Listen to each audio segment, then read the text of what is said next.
Okay, guys, so there's been a lot of discussion about the whole acquisition of Fox by Disney. And of course, what would happen if Comcast was to come in, offer this big deal, and what if Comcast somehow did take Fox from under Disney?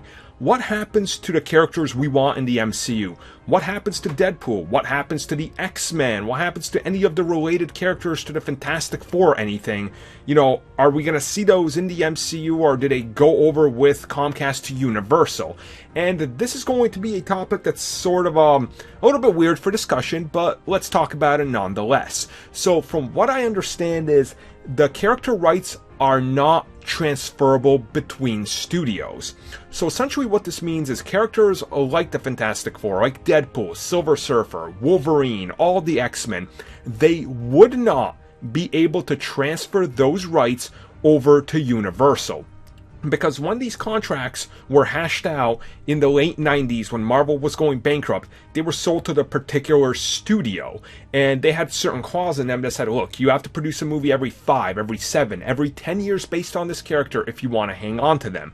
If you don't, we take the characters back. This is what happened with a character like Blade and Daredevil and Ghost Rider. Because new movies were not being produced, the character rights lapsed, and they went over back home. So that's how that's being handled. Now, of course, another studio buying out these characters would mean that those character rights are not owned by Fox anymore, because Fox would cease to exist. They're being owned by someone else.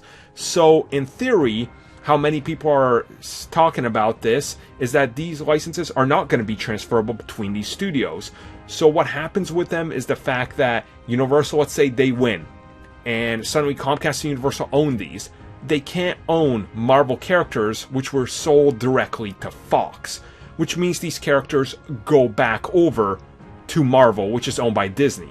The problem is, it would take a lot longer for this to get done, so the characters could be delayed even further and other paperwork would have to, be discussed and everything. So hopefully that makes sense to you guys. So in the end, if somebody else ends up buying Fox, these characters will most likely end up going back to Marvel and Disney, but it's going to take a long time, and you can guarantee that Universal and Comcast are going to argue why they shouldn't, and it's going to be a long process. So, yeah, but in the end, we're going to get them in the MCU eventually, just not as fast as we want.